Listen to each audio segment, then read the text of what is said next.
Hello friends, Ram नेटिजियर channel में आपका स्वागत है। आज इस वीडियो में हम डिस्कस करेंगे जो हमारा पेपर 1 है उसकी यूनिट 1 टीचिंग एप्टीट्यूड उसके इम्पोर्टेंट एमसीक्यूज आज हम सोल्व करेंगे। तो इससे पहले मैंने जो क्लास ली हैं उसमें टीचिंग एप्टीट्यूड का शिक्षण का अर्थ और उसकी परिभाषाएं और शिक्षण के स्तर ये मैंने करवा दिए हैं, तो उन्हीं से हम आज क्वेश्चन सोल्व करेंगे और आप ये देखना कि आपकी तैयारी कितनी हुई है। तो आइए देखते हैं हमारा पहला क्वेश्चन क्या है। तो अगर आपने इस चैनल को सब्सक्राइब नहीं किया है तो आप इसे सब्सक्राइब करें और साथ ही बनी बेल आइकन को प्रेस कर दें, जिससे आपको सभी वीडियोज़ की नोटिफिकेशन टाइम टू टाइम मिलती रहे। तो हम इस चैनल पर बहुत अच्छी तरीके से तैयारी करवा रहे हैं, चाहे वो पेपर 1 हो या पेपर 2। अगर आप इन वीडियोस को देखते हैं तो आपकी तैयारी एग्ज़ाम तक बहुत अच्छी हो जाएगी और आप दोनों पेपर्स में अच्छा स्कोर कर पाओगे। तो आइए देखते हैं हमारा पहला क्वेश्चन क्या है। शिक्षण से क्या अभिप्राय है? ए सीखने में सहायक, बी शिक्षण की अंतः प्रक्रिया, सी सीख देना, या डी इनमें से कोई नहीं। तो इसमें पूछा गया है कि शिक्षण से क्या अभिप्राय है, यानी शिक्षक का क्या मीनिंग है या शिक्षण का क्या तात्पर्य है। तो शिक्षण का अर्थ सामान्य अर्थ होता है सीख देना, तो इसका हमारा राइट ऑप्शन होगा सी। नेक्स्ट है, शिक्षा का मूल उद्देश्य व्यक्ति के नैतिक एवं बौद्धिक सद्गुणों का आधार है। यह कथन किसका है? ए सुकरात, बी अरस्तु और सी टेलर और डी जॉन डेवी। तो इसमें बताना है कि जो शिक्षा का मूल उद्देश्य व्यक्ति के नैतिक एवं बौद्धिक सद्गुणों का आधार बनाना है, तो ये बताना है कि यह कथन किसका है। तो इसका राइट आंसर होगा बी अरस्तु का है। यह कथन की शिक्षा का मूल उद्देश्य व्यक्ति के नैतिक एवं बौद्धिक सद्गुणों का आधार बनाना है।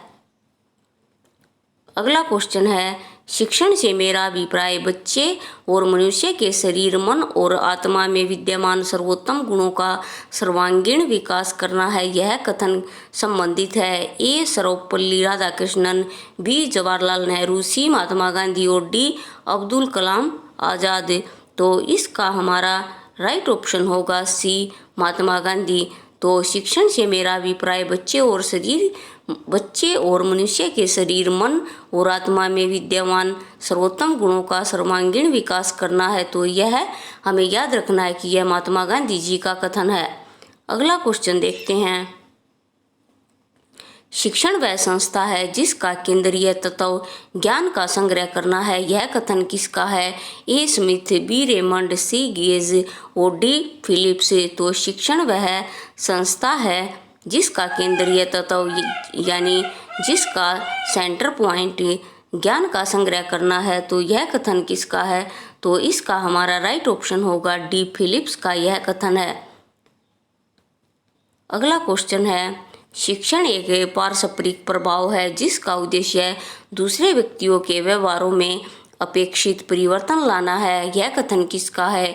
ए रियांस, बी महात्मा गांधी, सी गेज और डी पतंजलि। तो इसका हमारा राइट ऑप्शन होगा सी गेज। शिक्षण एक पारस्परिक प्रभाव है जिसका उद्देश्य दूसरों के व्यक्तियों के व्यवहारों में अपेक्षित परिवर्तन लाना, ये गेज का कथन है। अगला क्वेश्चन देखते हैं, दूसरों को सिखाने, दिशा निर्देश देने एवं उन्हें निर्देशित करने की प्रक्रिया ही शिक्षण है। उपरोक्त कथन किस महान विद्वान से संबंध है? ए रियांस, बी गेज, सी पी.ओ. स्मिथ और डी टेलर। तो हमें यह बताना है कि यह कथन किसका है। तो इसका हमारा राइट ऑप्शन होगा ए दूसरों को सिखाने, दिशा निर्देश देने एवं उन्हें निर्देशित करने की प्रक्रिया ही शिक्षण कहलाती है। तो ये रियांस का कथन है। अगला क्वेश्चन देखते हैं, शिक्षा को मनुष्य और संपूर्ण समाज का निर्माण करना चाहिए। इस कार्य को किए बिना शिक्षा अपूर्ण कहलाती है। यह कथन किसने दिया है? ए विवेकानंद, बी दयानंद सरस्वती, सी डॉक्टर राधाकृष्णन और डी महात्मा गांधी। तो इसका हमारा राइट ऑप्शन होगा सी डॉक्टर राधाकृष्णन। शिक्षा को मनुष्य और संपूर्ण समाज का निर्माण करना चाहिए। इस कार्य को किए बिना शिक्षा अधूरी कहलाती या पूर्ण कहलाती है। यह कथन डॉक्टर राधाकृष्णन ने दिया है। अगला क्वेश्चन है, शिक्षण की प्रकृति विद्यार्थियों के किन किन पक्षों को भी प्रेरित करती है? ए संज्ञानात्मक, बी भावात्मक, सी क्रियात्मक और डी ये सभी। तो इसका हमारा राइट ऑप्शन होगा डी ये सभी। जो शिक्षण की प्रकृति है विद्यार्थियों के सभी पक्षों को अभिप्रेरित करती है, चाहे वो संज्ञानात्मक हो, भावात्मक हो या क्रियात्मक। नेक्स्ट क्वेश्चन देखते हैं, शिक्षण की प्रकृति कैसी होती है? ए उद्देश्यपूर्ण, बी उपचारात्मक, सी विकासात्मक और डी ये सभी। तो इसका हमारा राइट ऑप्शन होगा डी ये सभी। शिक्षण की प्रकृति कैसी होती है ये पूछा गया है। तो अगर कोई टीचर शिक्षण कर रहा है तो उसकी प्रकृति होगी उद्देश्यपूर्ण, होगी उपचारात्मक, होगी और विकासात्मक। ये तीनों ही शिक्षण की प्रकृति में आते हैं। तो इसका हमारा राइट ऑप्शन होगा डी ये सभी। अगला क्वेश्चन देखते हैं, 10वां, निम्नलिखित में से कौन सा कथन सही नहीं है? ए शिक्षण की प्रकृति सकारात्मक होती है, बी शिक्षण की प्रकृति कला एवं विज्ञान दोनों रूपों में होती है, सी शिक्षण भाषाई प्रक्रिया न होकर केवल उपचारात्मक प्रक्रिया है और डी शिक्षण निर्देशन में अन्वेषण मूल्यांकन मानक आदि शामिल होते हैं। तो ये भी हमें ध्यान रखना है कि नहीं पूछा गया है, यानी सही नहीं है। तो इसका हमारा राइट ऑप्शन होगा सी। इसमें पूछा गया कौन सा कथन सही नहीं है? तो शिक्षण भाषाई प्रक्रिया न होकर केवल उपचारात्मक प्रक्रिया है। तो ये हमारा सही नहीं है और ये तीनों ही हमारे राइट ऑप्शन हैं। आगे देखते हैं, निम्न में से कौन सा शिक्षण की प्रकृति को प्रदर्शित नहीं करता है? ए शिक्षण का सर्वांगीण विकास की प्रक्रिया है, बी शिक्षण एक सामाजिक प्रक्रिया है, सी शिक्षण एक गतिहीन प्रक्रिया है, डी शिक्षण एक द्विध्रुव प्रक्रिया है।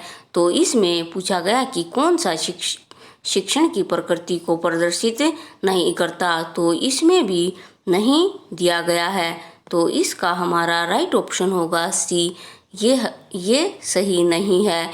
पहला जो हमारा पॉइंट है शिक्षण सर्वांगीण विकास की प्रक्रिया है, ये राइट है। शिक्षण एक सामाजिक प्रक्रिया है, ये भी हमारा सही है। और शिक्षण एक द्विध्रुव प्रक्रिया है, ये भी हमारा सही है। लेकिन ये हमारा रॉन्ग है क्योंकि शिक्षण एक गतिशील प्रक्रिया है, गतिहीन प्रक्रिया नहीं है। ये गलत है यहाँ पे। नेक्स्ट क्वेश्चन देखते हैं, निम्न में से कौन एक शिक्षण की प्रक्रिया की ओर संकेत नहीं करती? ए व्यावसायिक प्रक्रिया, बी सतत प्रक्रिया, सी अंतः प्रक्रिया और डी सामाजिक प्रक्रिया। तो फ्रेंड्स इसमें भी पूछा गया है कि नहीं पर हमें फोकस करना है कि निम्न में से एक शिक्षण प्रक्रिया की ओर संकेत नहीं करती। तो इसका हमारा राइट ऑप्शन है ए व्यावसायिक प्रक्रिया शिक्षण प्रक्रिया की ओर संकेत नहीं करती।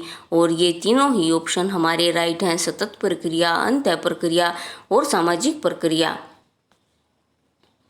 अगला क्वेश्चन देखते हैं, शिक्षण एक त्रिध्रुवीय प्रक्रिया है क्योंकि इसमें निम्न 3 ध्रुव हैं।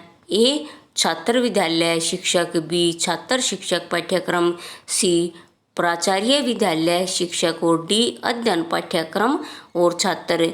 तो इसमें हमें राइट ऑप्शन बताना है कि हमारा कौन सा है।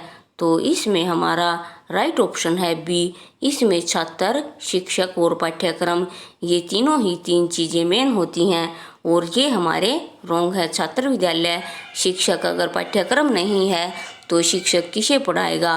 और प्राचार्य विद्यालय शिक्षक इसमें भी पाठ्यक्रम नहीं है। और अध्ययन पाठ्यक्रम और छात्र तो शिक्षक है नहीं तो पाठ्यक्रम कौन पूरा करवाएगा और स्टूडेंट्स को कौन पढ़ाएगा? तो बी हमारा राइट ऑप्शन है। अगला क्वेश्चन देखते हैं, निम्नलिखित में से कौन सा कथन शिक्षण की प्रकृति को दर्शाता है? ए, यह एक कला है। बी, यह एक विज्ञान है। सी, यह विज्ञान एवं कला दोनों है। डी, न तो ये न तो कला है और न ही विज्ञान। तो इसमें हमारा राइट ऑप्शन होगा, इसमें पूछा गया है कि कौन सा कथन शिक्षण प्रकृति को दर्शाता है, तो इसका हमारा राइट ऑप्शन होगा सी, यह विज्ञान एवं कला दोनों है। यह सिर्फ कला भी नहीं है, यह सिर्फ विज्ञान नहीं है। और डी हमारा ऑप्शन है कि न तो यह कला है और न ही विज्ञान। तो ये तीनों ही हमारे रॉन्ग हैं। हमारा राइट ऑप्शन है यह विज्ञान एवं कला दोनों हैं। अगला क्वेश्चन देखते हैं। निम्नलिखित कथनों पर विचार कीजिए। पहला है शिक्षण प्रक्रिया लक्ष्य उन्मुखी होती है। दूसरा है शिक्षण के माध्यम से मानवीय मूल्यों का विकास होता है। तीसरा है संकुचित शिक्षा का अर्थ है औपचारिक शिक्षा होता है। उपरोक्त कथनों में से कौन सा कथन सही है, तो ये हमें बताना है। पहला है केवल एक। बी, पहला और दूसरा। सी, दूसरा और तीसरा। और डी, पहला, दूसरा और तीसरा। तो इसमें हमारा राइट ऑप्शन होगा 15वें का डी, पहला, दूसरा और तीसरा। शिक्षण प्रक्रिया लक्ष्य उन्मुखी होती है, ये हमारा राइट है। शिक्षण के माध्यम से मानवीय मूल्यों का विकास होता है, ये हमारा राइट है। और संकुचित शिक्षा का अर्थ है औपचारिक शिक्षा होता है, ये भी हमारा राइट है। तो इसका हमारा राइट ऑप्शन होगा डी।